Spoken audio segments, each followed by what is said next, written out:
Olá, sou Marcelo Salazar, falo aqui de Altamira, no Pará, na beira do rio Xingu. Quero agradecer profundamente, né, o convite da minha colega Carolina Jordão e também o Instituto Fronteiras, a Universidade Federal do Acre e a Universidade da Flórida para participar desse curso de Teoria e Prática de Pesquisa Participativa e Transdisciplinar junto a povos e comunidades tradicionais da Amazônia. É um prazer enorme estar aqui e vou falar um pouquinho, né, dessa questão das novas economias amazônicas, desafios, né, da economia na Amazônia, principalmente para povos e populações tradicionais. Mas antes de começar, de entrar no tema, né, a Carol pediu para contar um pouquinho da minha história, como é que eu vim parar aqui. Então, rapidamente, vou fazer contar um pouco para vocês, né, quem sou eu e aonde que eu estou.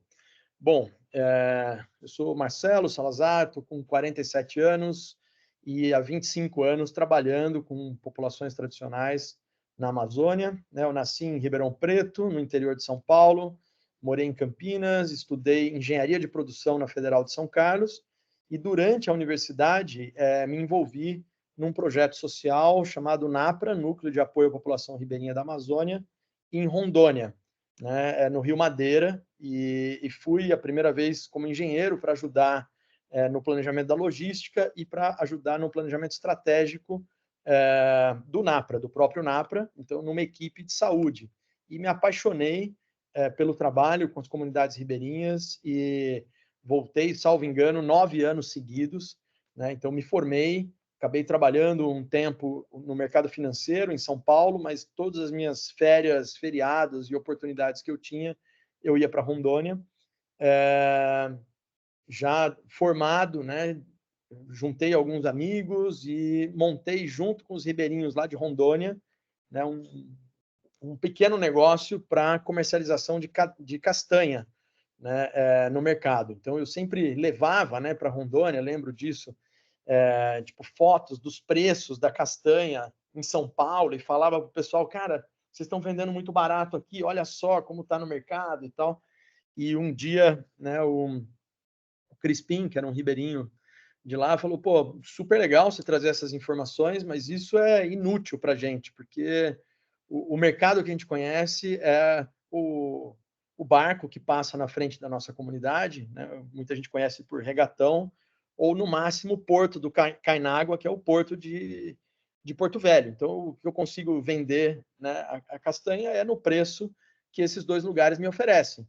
Então, para levar para São Paulo, não sei nem por onde começa. Então, se quiser ajudar a gente, pô, ajuda a gente a levar essa castanha para São Paulo. E daí surgiu uma ideia da gente montar, né, uma operação. Então, consegui um recurso com alguns amigos na época, que foram tipo, investidores, e a gente comprou 30 toneladas de castanha lá em Rondônia, junto com, né, com o Crispim e o Márcio, que é um ribeirinho também incrível, e beneficiamos, né, cuidamos bem dessa castanha lá na época, e armazenamos num galpão em Porto Velho, esperando o aumento do preço da castanha, e no meio do caminho fomos fazendo pesquisa de mercado e vimos que a gente poderia beneficiar essa castanha. Achamos um parceiro beneficiador, isso foi muito interessante, porque nessa pesquisa, né, eu ia toda semana no Mercadão de São Paulo e na região da zona cerealista e ficava experimentando castanha, vendo o preço, conversando com o pessoal ali, conversava com o pessoal de mercados na época, e a minha pergunta era qual que é a melhor castanha que você tem, e a gente foi aí afunilando e achando qual que era o melhor beneficiador, e fizemos uma parceria com esse beneficiador, contratamos essa pessoa para beneficiar a castanha, e ficamos esperando o melhor momento para vender essa castanha. Então, como todo mundo sabe, na economia da castanha, a produção acontece entre dezembro e abril, né? E o pico de venda é na época do Natal, e aí para o varejo começa, né, as vendas ali em outubro, né, às vezes até um pouquinho antes, e a gente beneficiou essa castanha, guardou ela e ficou acompanhando o crescimento do preço, e isso em parceria com esse beneficiador, que na época ficava no interior de São Paulo.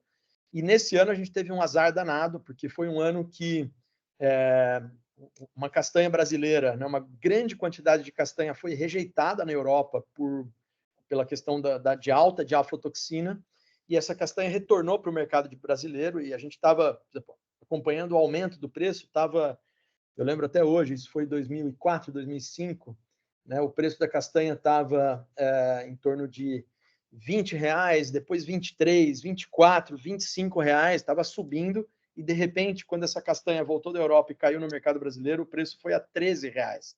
Então, na primeira operação, a gente quebrou, né? Esse parceiro beneficiador quebrou, nunca recebemos dinheiro, então foi frustrante, e eu fiquei muito bravo e assim, muito chateado, e essa chateação, ao invés de me botar para baixo, eu vendi o carro que eu tinha comprado recentemente, vendi minha bicicleta e falei, pô, eu vou atrás de quem valoriza esse tipo de produto, e fiquei um tempo morando na Inglaterra, estudando essa questão de fair trade, de comércio justo e tal. Isso foi 2005.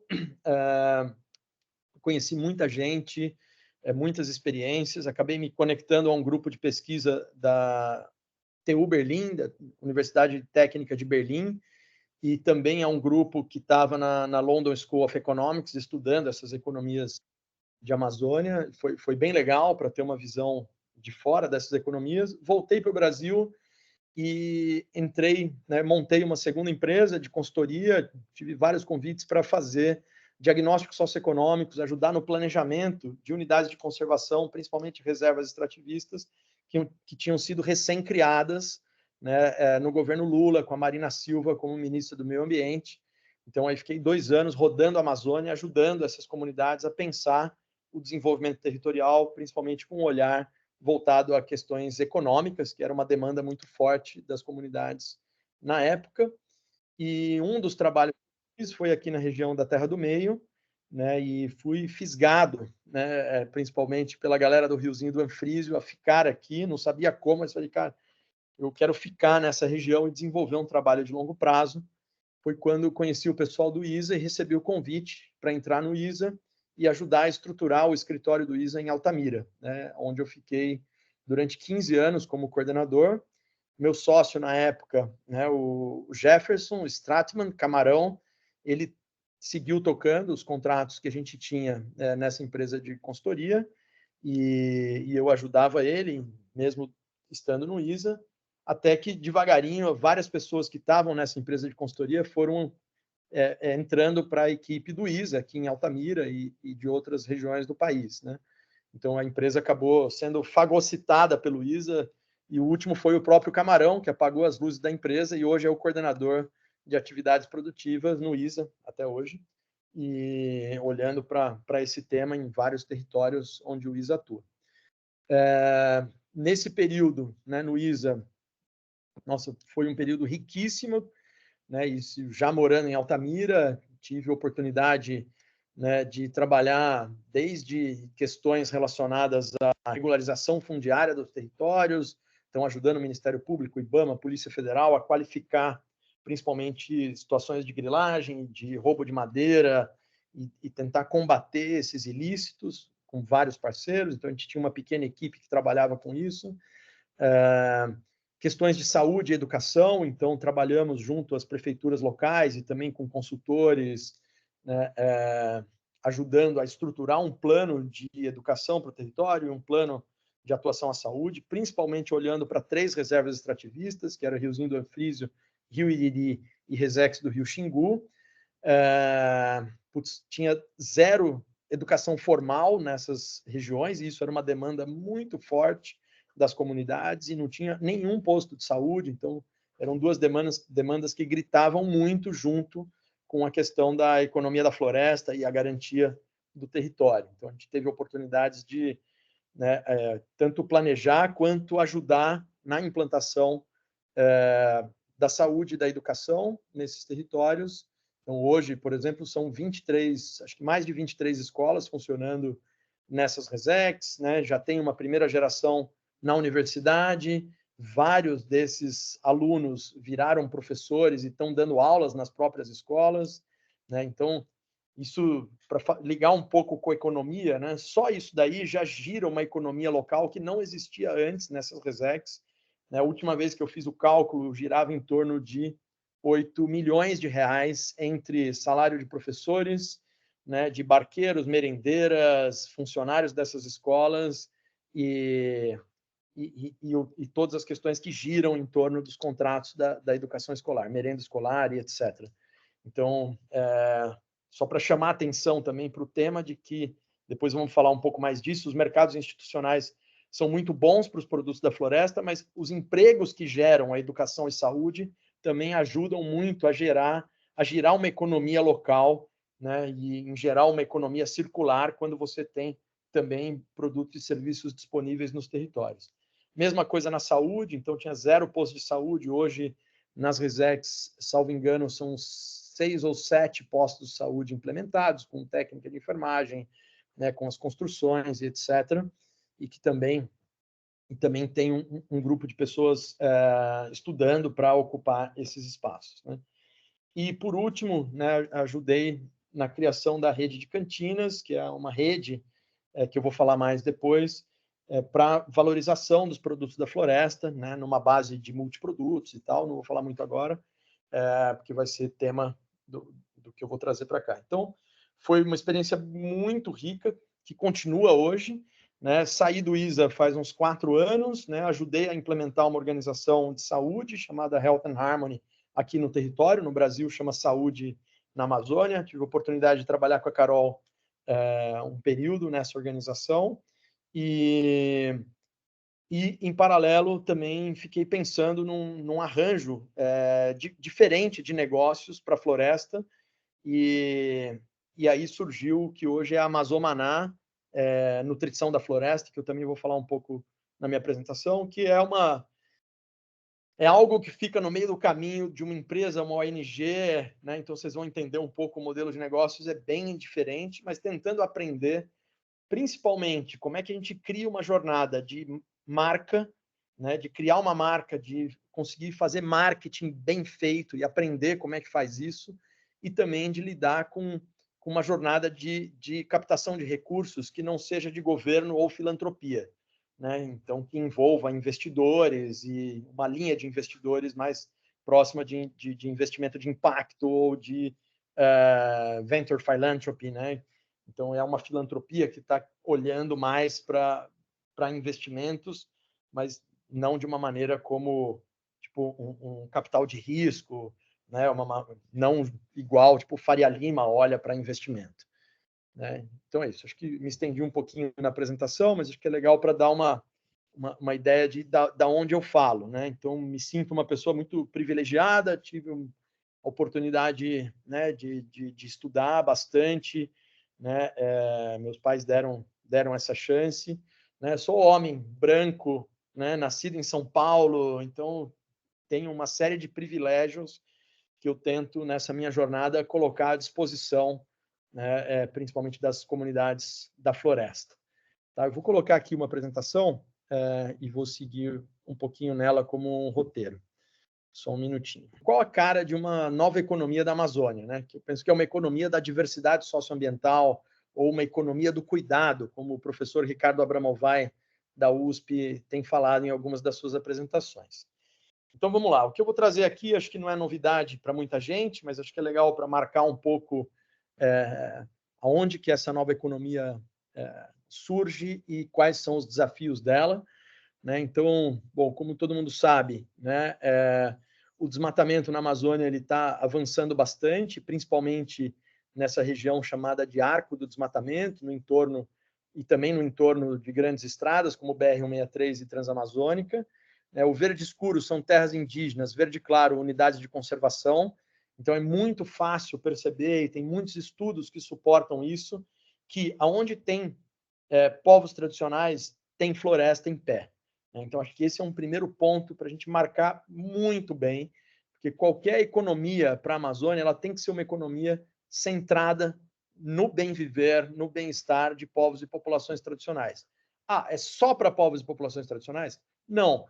Acho que tem que integrar as cidades amazônicas nisso, tem que integrar outras regiões do país, mas se essas populações não estiverem bem, se o foco não forem elas, eu acho que a gente acaba se perdendo no desenho de uma nova economia. né? A gente não tem muito tempo, então acho que esse é um grande dilema, porque a gente está vivendo uma crise climática, a gente está próximo de um ponto de não retorno para a Amazônia. Então, ao mesmo tempo, né, a gente precisa dar conta de respeitar, né, os ritmos e o modo de vida dessas populações tradicionais e também gerar um processo de transformação que seja rápido. As próprias comunidades pedem isso, elas pedem mais velocidade. Então, acho que esse é um dos grandes dilemas que a gente enfrenta. Bom, falando um pouco desse momento que o mundo passa, né? A gente está aí vendo nos noticiários o tempo inteiro que a gente está passando por uma grande crise climática, né? A gente está num momento de emergência climática, como o jornal inglês Guardian traz muito bem, né? As definições.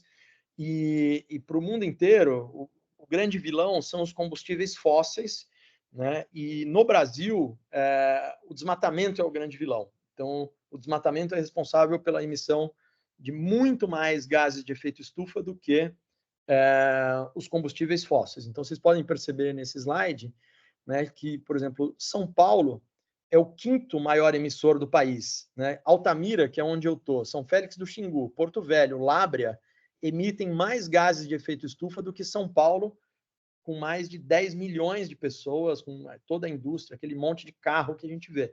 Isso é meio chocante, né? E assim, depois você vai seguindo Pacajá, Novo Progresso, que estão aqui na região de Altamira também, aí que vem Rio de Janeiro, aí vem mais um conjunto de cidades amazônicas, e aí começam a vir algumas cidades do Mato Grosso, Espírito Santo. Né? Então, acho que esse é um mapa chocante para posicionar o quanto, né, qual que é o tamanho do desafio que a gente tem de criar uma economia que reduza drasticamente o desmatamento, a queimada, o roubo de madeiras, né, garimpo na Amazônia. Né? Então, isso é difícil de explicar, às vezes, em fóruns internacionais que estão muito focados nos combustíveis fósseis. Né? E essa nova economia, ela é uma economia que tem que olhar para a floresta, tem que olhar, né, para esse momento da história que eu acabei de comentar, e que ela tem que dar conta de lidar com esses ciclos, né, de entender que tudo está ligado. Né? Você não tem uma diferença entre produtos da floresta, desmatamento, água, energia solar. Então, assim, todos esses problemas eles estão interligados de alguma maneira, e a solução também tem que ser uma solução que olhe para esse sistema como um todo. Né? Então, a gente precisa de múltiplos investimentos e precisa de transformações em várias áreas para conseguir gerar, né, a conservação da floresta, para conseguir gerar a melhoria da qualidade de vida dessas populações que estão na floresta e, consequentemente, melhoria da qualidade de vida das cidades amazônicas e das pessoas do nosso país. Né? Então, vou trazer aqui alguns princípios, né, que eu acho que são importantes dessa nova economia. Então, acho que o primeiro deles é que a gente tem que olhar para uma economia voltada para multi-ingredientes. Né? Eu fico assim, nervoso quando a gente começa a discutir muito uma cadeia produtiva só, né? Quando vem muita energia, não, vamos estruturar a cadeia do açaí, ou vamos estruturar a cadeia da castanha. Né? Eu acho que essa é uma abordagem fordista da Revolução Industrial, de concentrar esforços ou numa cadeia produtiva só, ou num produto só, e isso é uma visão da monocultura. Eu acho que a gente tem que olhar para uma visão da diversidade. A visão da diversidade é a gente, no momento zero, pensar em modelos de negócios que lidem com multi-ingredientes, que lidem com frutas, com castanha, com óleos, com farinhas ao mesmo tempo. Entendeu?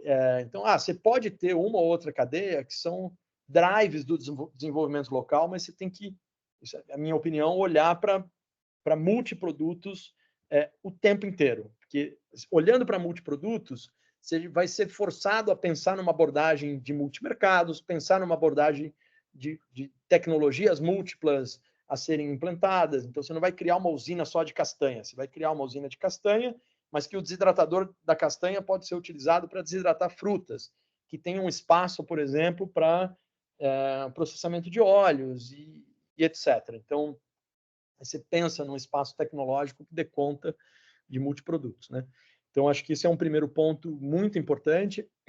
Eu adoro uma teoria dos 227 hiperdominantes, né, que vem da arqueologia e da botânica, né? Então, esse artigo que eu estou colocando aqui é um artigo liderado por uma pesquisadora incrível chamada Carolina Leves, que está hoje na Federal de Santa Catarina, em Florianópolis, mostrando que 50%, aproximadamente 50% de toda a massa vegetal da Amazônia, ela é hiperdominada por 227 espécies. Então, muita gente pergunta, né? Fala, pô, mas se a gente for olhar para a diversidade socioambiental, a gente nunca vai conseguir ter escala. Então, essa palavrinha também que eu odeio, mas que é importante a gente olhar para ela, é como é que a gente cria escala, como é que a gente cria soluções que funcionam no lugar e que podem funcionar em outras regiões da Amazônia. Os 227 hiperdominantes dão uma dica disso. Então, castanha, açaí, babaçu, bacaba, ingá, né, e vários outros produtos estão nessa lista. Então, a gente olhar para esses produtos significa que a gente resolve, né, consegue uma solução para uma combinação de vários desses produtos num território da Amazônia, provavelmente a gente consegue, com várias adaptações, transportar para outros territórios amazônicos. Então, acho que isso é também uma questão legal. E isso vai para o segundo ponto. Esse conhecimento ele vem, né, de uma relação dos povos tradicionais com a floresta, né? Então, a floresta ela não é uma coisa apartada da ação dos homens. Então, há mais de 12 mil anos, você tem uma interação dos indígenas, né, e depois de extrativistas, quilombolas e tal, que estão constantemente manejando essa floresta, levando sementes de um lado para o outro, domesticando, né, espécies e proporcionando, né, uma economia que é muito anterior à Revolução Industrial, né? Então, eu adoro esse mapa que mostra um pouco a domesticação e o manejo, né, das espécies na Amazônia e que é muito rica, né? Um terceiro ponto, né, dessa nova economia é que a gente precisa que as comunidades tenham um grande conhecimento da floresta. Se a floresta tem essa multiplicidade, né, e a gente manejando essa multiplicidade, essas comunidades entenderam, mostraram para a gente que é possível não só conservar a biodiversidade, mas como muitas vezes adicionar biodiversidade ao meio, né, a gente precisa de negócios que tenham realmente relações diferenciadas com as comunidades da floresta, com os povos da floresta. Isso significa ter, por exemplo, uma nova geração de empresas que tenham as comunidades como sócias, né, que não só como fornecedoras de ingredientes, mas sentadas no conselho com um pedaço da empresa, como se o investidor tem um pedaço da empresa porque está colocando grana, as comunidades têm que ter um pedaço da empresa porque estão aportando conhecimento, além, né, da venda dos produtos, né? Então, isso acho que é uma grande fronteira a ser desenvolvida, né? É claro que você tem vários caminhos para gerar relações diferenciadas com a floresta, né? As próprias associações e cooperativas, né, que desenvolveram relações com o mercado, que desenvolveram relações de beneficiamento de seus produtos. Então, tem várias super profissionais. Então, no Acre, por exemplo, a Cooperacre, Copavan no Mato Grosso, né, a própria rede Terra do Meio, que eu vou falar mais tarde, aqui na região de Altamira, né, a Cacauei, mais ligada à agricultura familiar, aqui também na Transamazônica. Tem vários exemplos super legais, e eu acho que eu vejo muitos dessas cooperativas, tenho conversado com algumas delas, buscando, pô, como é que a gente vai para um outro estágio, né? Então, várias delas cumprem um papel muito importante nos seus territórios, mas do ponto de vista de negócios, comparado com outras empresas, poderiam estar em outro lugar, né? Poderiam estar maiores, poderiam gerar mais valor para essas comunidades. Então, elas têm uma oportunidade de buscar, e várias delas com as quais eu tenho conversado estão buscando relações diferenciadas também com o mercado, né? Então, esse é um caminho, e esse caminho envolve diálogo com investidores, a criação de novos modelos de negócios a partir das associações e cooperativas, E um outro caminho é empresas. Então, tem uma nova onda aí de startups e empresas sendo criadas, né, com esse mote da Amazônia. E essas empresas, pô, elas deveriam ou devem, né, gerar uma relação diferenciada com as comunidades, além só da compra de ingredientes, como eu falei antes. Um quarto ponto, que eu acho fundamental também, está no desenvolvimento de tecnologias apropriadas que funcionem dentro da floresta. Então, esse é um grande tópico também, que eu acho que muito pouco debatido, que é como é que a gente combina, né, o suprassumo da evolução tecnológica que a gente tem nos centros urbanos com as tecnologias ancestrais que os povos da floresta têm. Então, acho que nessa combinação tecnológica tem um poder. Então, acho que não é só você pegar uma máquina que funciona muito bem na cidade e botar na floresta. Eu tive várias experiências na pele que só isso não funciona. E também, só a tecnologia ancestral, para muitos dos processos que a gente comentou aqui, ela talvez não dê conta da escala ou do volume que as próprias comunidades, em alguns lugares, querem trabalhar. Né? O volume, a qualidade, né? A conservação do alimento. Então, acho que essa combinação tecnológica é muito importante. Né? Tem uma discussão importante nesse sentido que foi feita, que vem sendo feita pelo professor Carlos Nobre com o Amazônia 4.0, mas principalmente por várias das associações, cooperativas, ONGs, né? Um pouquinho de ações da Embrapa também, que eu acho que poderia se aproximar muito mais desse tema nos territórios. Então, você tem muitas mini-usinas, cooperativas e etc., que estão desenvolvendo essas tecnologias e tentando internalizar na floresta. E, por último, né, eu acho que essa economia ela tem que buscar uma combinação mais orgânica entre os produtos e os serviços socioambientais. Né? Então, a gente está vendo aí um boom nessa história do carbono, vou falar um pouco mais adiante, só que a gente vê a discussão do carbono meio apartada, pelo menos eu tenho visto isso, da discussão da bioeconomia. Então, parece que bioeconomia é como você melhora, né, o valor dos produtos, a qualidade dos produtos, acessa novos mercados para os produtos, no máximo traz aí um turismo para dentro dessa cesta, e o carbono é sobre ou conservação de florestas ou reflorestamento, mas quando você entra, né, no detalhe, um dos grandes desafios, principalmente de territórios mais distantes de centros urbanos, é conseguir pagar todos esses custos logísticos e de assistência técnica e ser competitivo. Né? Então, vou falar um pouco mais sobre essa experiência quando eu for falar da rede Terra do Meio, mas o que acontece se você for pagar um valor justo para as comunidades que estão mais distantes dos centros urbanos? Vai ficar muito caro. Né? Você vai ter um açaí muito caro ou um óleo de babaçu muito caro, e ou você vai ficar com nichos de mercado que topam pagar um preço muito alto e não vai conseguir vender grandes volumes, ou as comunidades acabam tendo que vender um produto barato, né, porque não tem outra alternativa. Então, acho que o recurso do carbono e de outros serviços socioambientais, ele pode e deve, né, vir para dentro das cadeias produtivas, né, incentivando não só a melhoria de qualidade, tecnologia, de gestão, mas também trazendo uma camada financeira extra para o quilo de produto. Então, essa é uma defesa que eu tenho feito, uma discussão que está acontecendo em alguns territórios, de, por exemplo, se um óleo de babaçu, aqui na Terra do Meio, ele tem um custo de produção de aproximadamente R$18, e o valor de mercado, o mercado consegue absorver a R$15, né? Então você tem que ter o custo de produção e mais uma margem, né, para ficar com as associações, cooperativas e tal. Vamos supor que você venda esse óleo a 25, mas o mercado absorve a 15.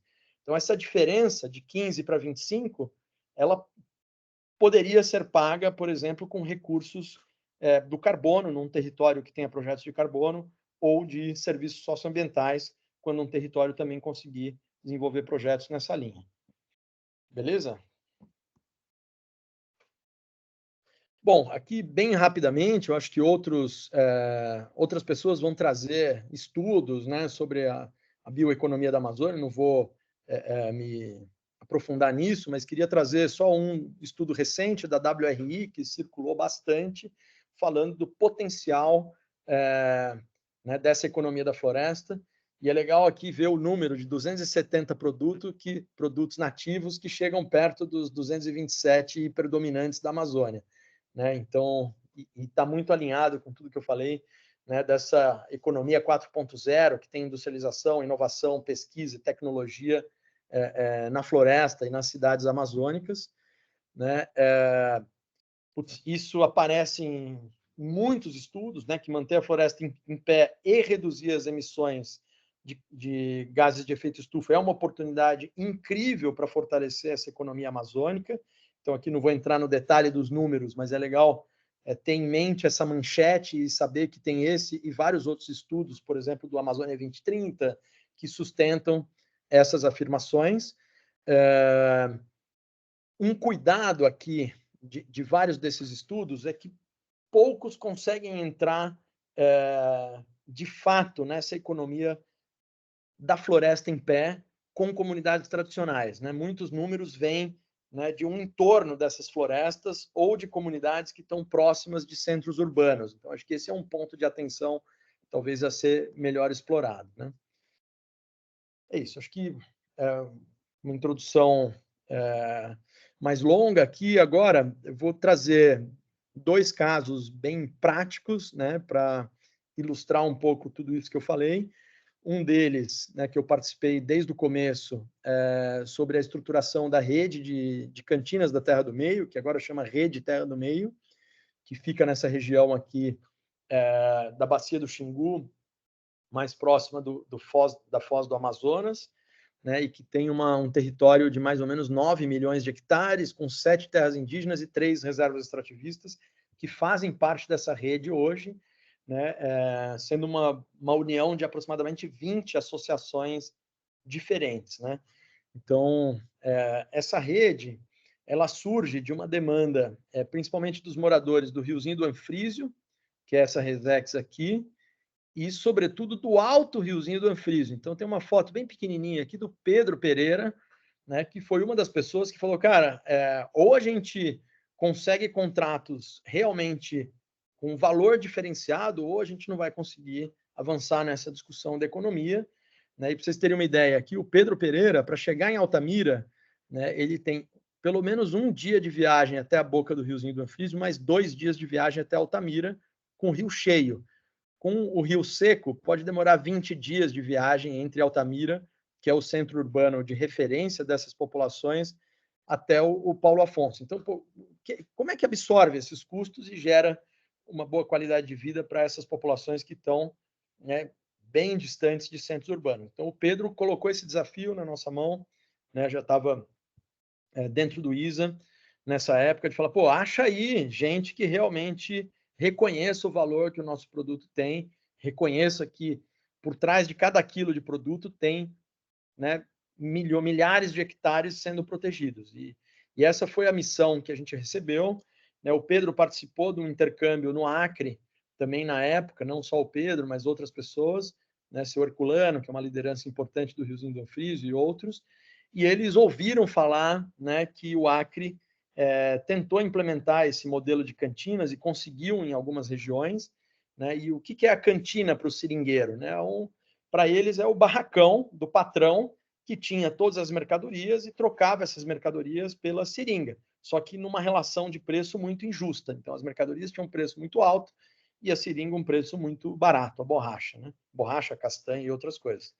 E o que o Pedro aprendeu no Acre é que os seringueiros dominaram essa estratégia dos barracões, conseguiram financiamento e eles conseguiam gerar essa cantina, que é esse lugar, com produtos num valor bastante justo, né? Então, eles compravam em quantidade na cidade e conseguiam botar, né, só o custo de logística e etc.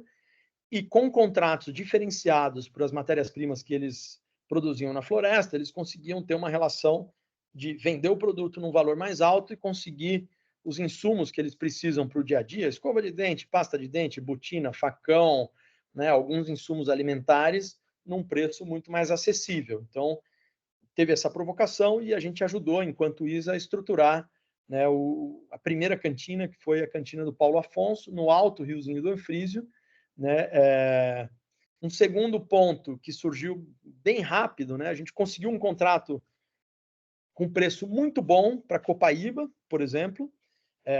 Conseguimos, né, o acesso à compra de produtos na cidade no atacado, num valor super legal, mas a gente tinha um grande desafio, que era o prazo.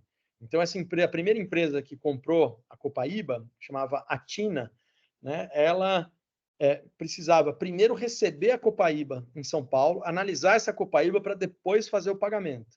Então, entre o momento que uma pessoa tirava a Copaíba, entregava lá na cantina do Pedro Pereira, né, até juntar toda a Copaíba para formar um lote, essa Copaíba ir para Altamira, botar numa transportadora, chegar em São Paulo, a empresa analisar, fazer o pagamento, né, na época era na conta do próprio Pedro Pereira, né, era uma conta, era um CPF registrado até criar uma estrutura de CNPJ, e o Pedro conseguia pegar o dinheiro, não tinha Pix, não tinha internet, então ele ia para Altamira, pegava esse dinheiro para depois pagar o pessoal, isso demorava uns 6 meses, né? Então, o segundo pedido, né, da comunidade foi, não dá, legal que agora a gente tem um preço diferenciado tanto para os produtos quanto para a matéria-prima, mas a gente precisa ter capital de giro. Então, começou um trabalho de formar um pequeno fundo de capital de giro para movimentar esses produtos, e aí foi dando certo, né? Foram aumentando os contratos. Então, do contrato da Copaíba foi para um segundo contrato de Copaíba com a Firmenich, depois um contrato de borracha com a Mercor, de castanha com a Vicbold, e aí foi expandindo. Hoje são cerca de 40 contratos, entre contratos com empresas e contratos no mercado institucional, com prefeituras e Estado e tal, para venda de ingredientes em pregões ou em programas do próprio governo. E, né, saiu de uma cantina para 35 cantinas. Os indígenas, na época, começaram a pedir para participar desse arranjo, né? Então, primeiro, os Chipaya, que tinham uma situação até de conflito com os extrativistas da Terra do Meio, e que, vendo o arranjo funcionar, pediram para participar e integraram a rede. Essa rede foi formalizada, né?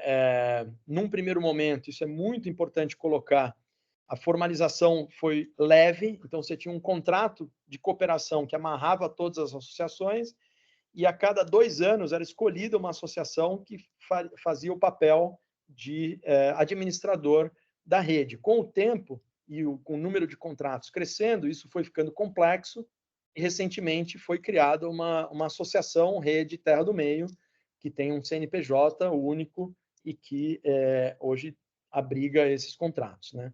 E tem uma governança que é composta pelos cantineiros. Então, as pessoas que tomam decisões nas assembleias da rede são esses cantineiros, e aí tem um conjunto de assessores técnicos que apoiam a operação da rede, né? Tem uma sede física aqui em Altamira, e cada uma das cantinas tem uma pequena estrutura de barracão para armazenagem dos produtos, né? Uma casa ou um quarto onde tem né, os insumos que eles compram na cidade, né, e aí os extrativistas ou indígenas, eles recebem, né, o pagamento ou em dinheiro ou em produtos, ou uma mistura dos dois, né? Então, às vezes a família prefere, tipo, vender a sua castanha e pegar a parte dela em grana.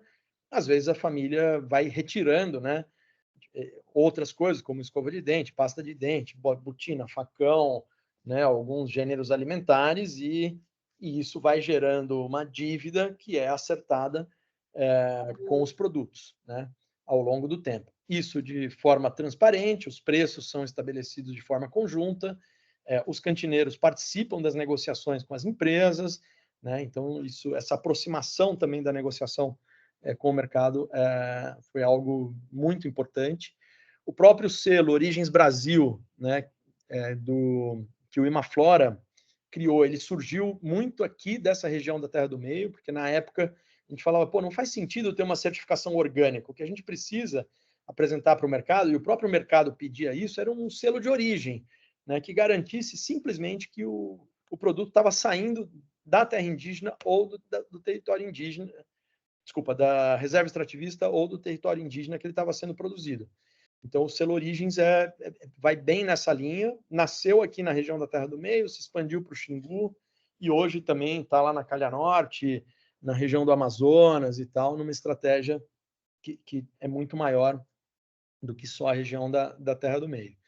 E com o tempo também, essa rede Terra do Meio criou uma marca chamada Vem do Xingu e começou a trabalhar o beneficiamento de alguns produtos. Então, além da venda da castanha in natura para a Wikibold, uma parte dessa castanha é beneficiada numa mini usina, que tem uma foto de uma das mini usinas, né, beneficiando a castanha, e é embalada e vendida diretamente para o mercado com essa marca Vem do Xingu. Né? Então, isso tem alguns produtos, né, além da castanha, óleo e outros produtos que também são vendidos direto para o consumidor, né, o que é um outro desafio enorme. Né? Uma coisa é você o desafio de produzir o produto, de achar bons contratos, a gente chama B2B, né, de empresa para empresa, de uma associação para empresa, no caso, e um desafio extra é você pegar esse produto que está, né, em grandes quantidades e colocar numa embalagem e dialogar com o consumidor final, colocar em redes de distribuição. Esse é um desafio completamente diferente e adicional ao desafio de gestão das cadeias produtivas com as comunidades. Tá? Eu queria passar para vocês um filminho aqui, eu vou interromper o compartilhamento e vou compartilhar um link do YouTube. É um filminho rápido, eu vou deixar outros links também, tem vários filmes relacionados à rede de cantinas, artigos e tal, que vocês podem ler e depois tirar dúvida, e eu vou ficar muito feliz de comentar também o que vocês trouxerem. Eu vou passar esse vídeo para ilustrar um pouco do que eu falei até agora. Bom, vocês viram o vídeo aí, esse é um dos videozinhos da rede de cantinas, eu vou deixar vários links para vocês olharem outros vídeos e reportagens. E agora eu quero trazer uma experiência também, que é a experiência que eu estou completamente mergulhado agora, que é da Mazomaná, né, que é uma empresa, uma startup que eu criei com outros parceiros recentemente. E aí é justamente uma jornada, né, de negócios, mas tentando olhar para essa questão, para tudo isso que eu falei até agora. A Mazomaná é uma empresa que tenta trazer todos esses ingredientes, e quando eu falo ingredientes, não é só toda a diversidade da Amazônia, mas trazer, né, essa relação com comunidades de floresta, aliás, de empresas com comunidades, de produtos com serviços socioambientais. Então, eu vou contar um pouquinho para vocês dessa jornada.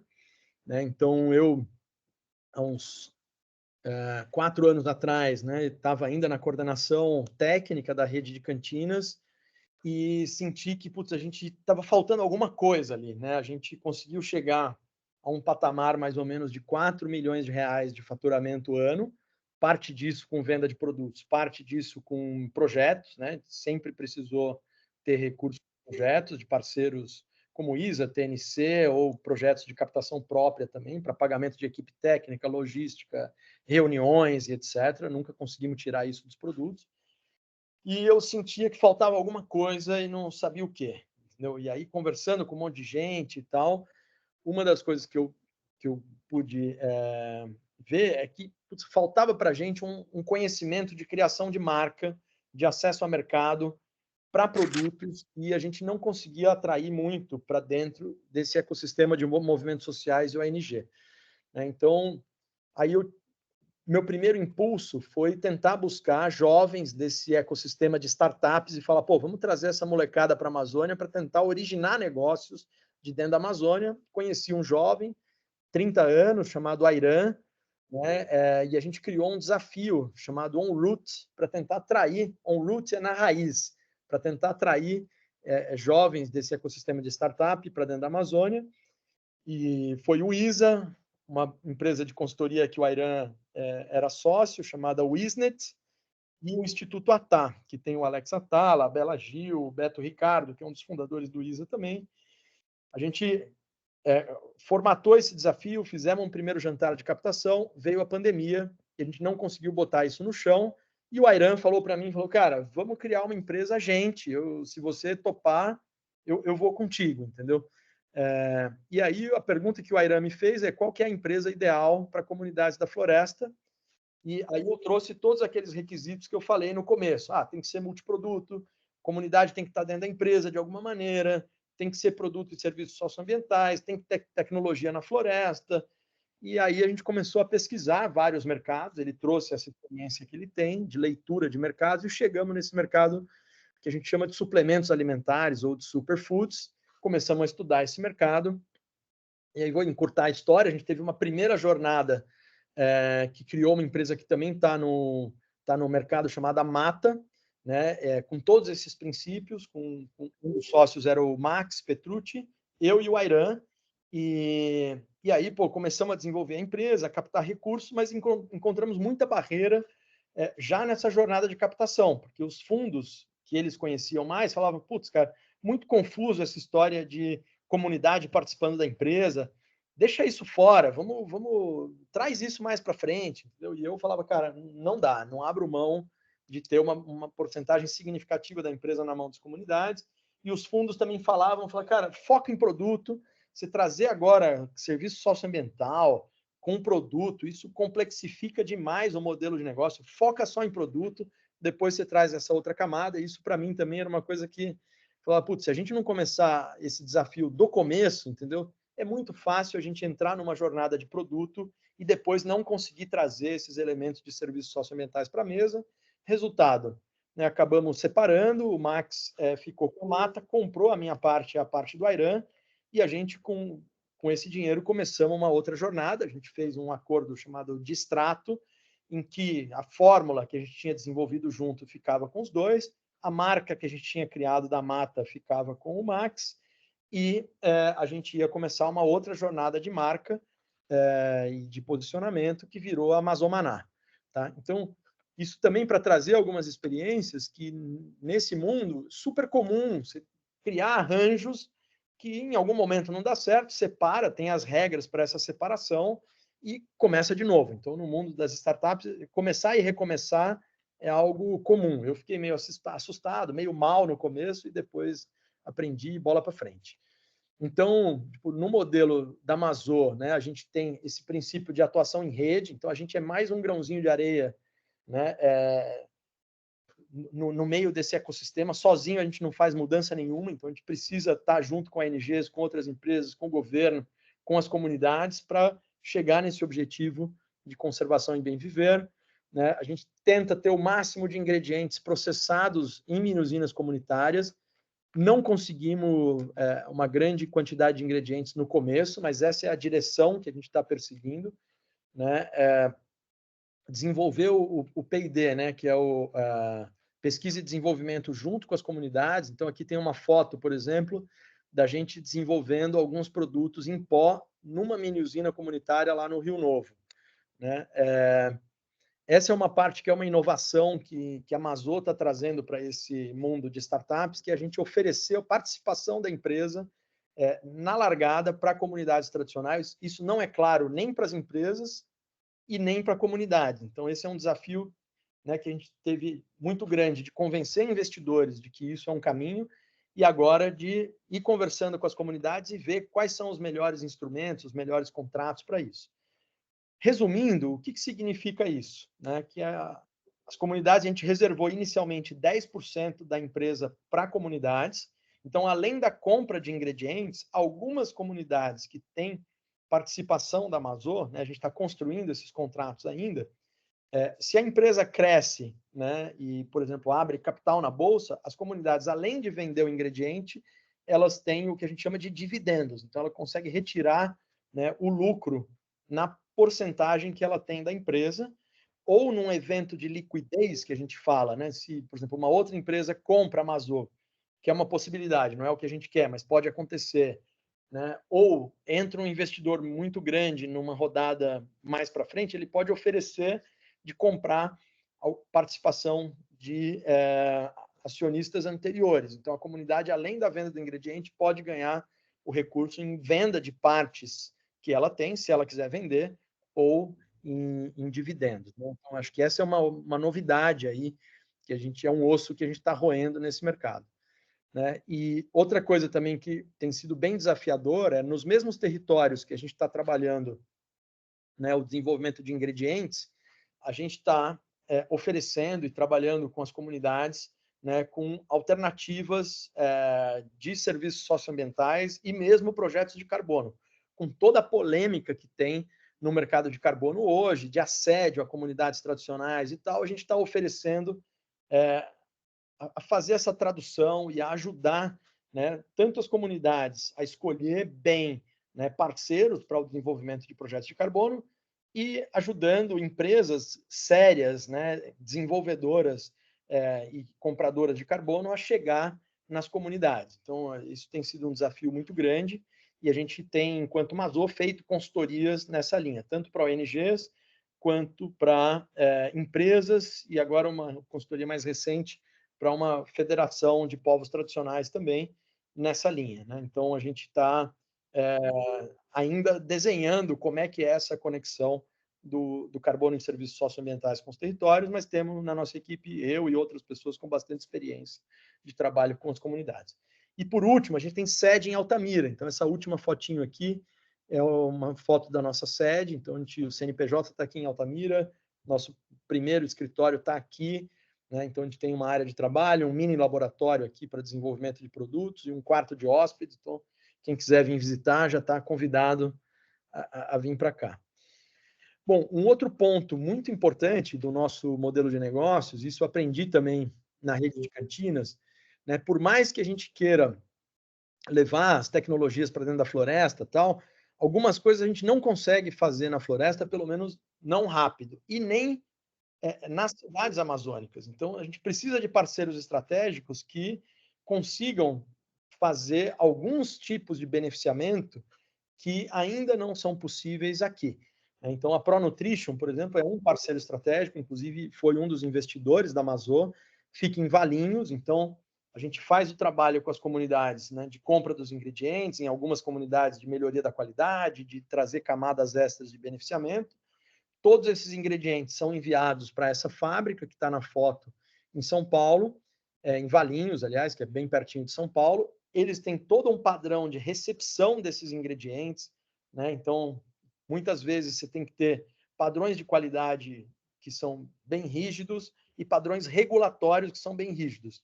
Às vezes a comunidade tem um bom produto, mas não consegue ter esses padrões regulatórios. Então, ela passa no teste de qualidade, mas não tem todos os documentos regulatórios. Então, a gente tem que, com o tempo, ajudar essas comunidades, junto com os parceiros locais, aí sim, governo, ONG e tal, a atingir, né, esses requisitos regulatórios.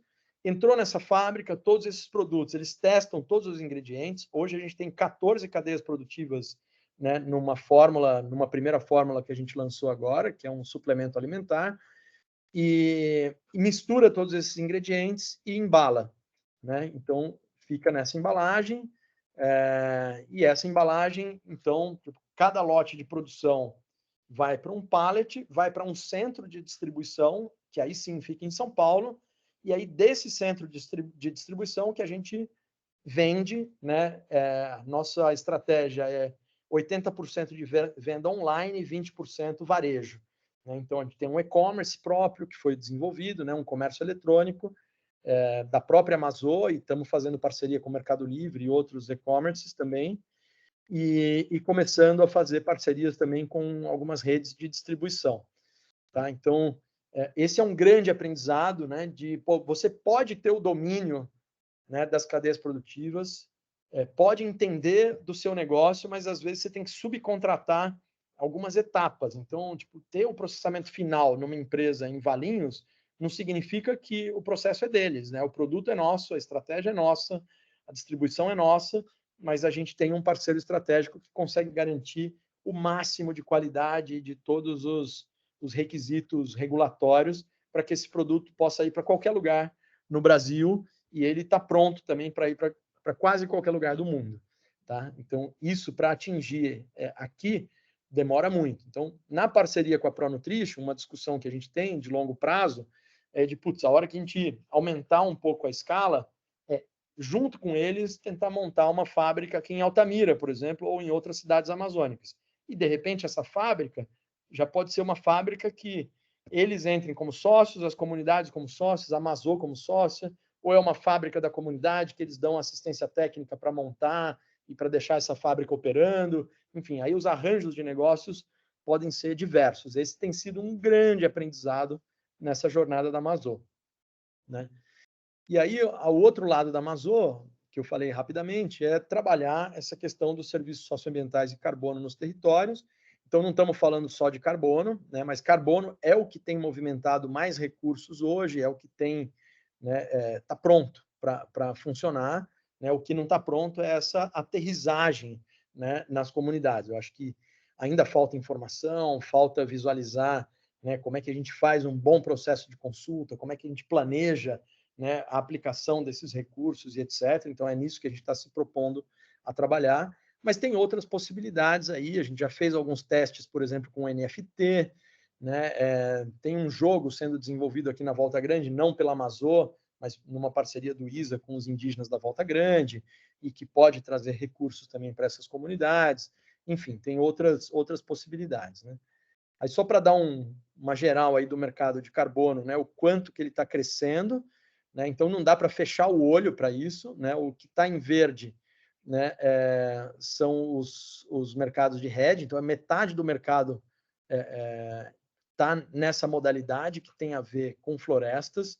Né? Então, acho que é muito importante olhar para isso e é uma realidade. Então, acho que tem que encarar, tem que achar os melhores caminhos, pelo menos na minha opinião. Claro que cada comunidade vai estar fazendo a sua discussão, tem a sua posição, mas a gente está, né, nos territórios que a gente está trabalhando à disposição para ajudar nessa conversa. Né?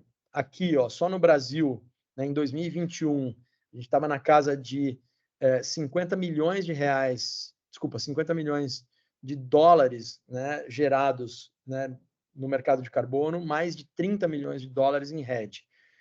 2023, esse número já mais do que duplicou. Depois posso passar para vocês se tiverem interesse. Né?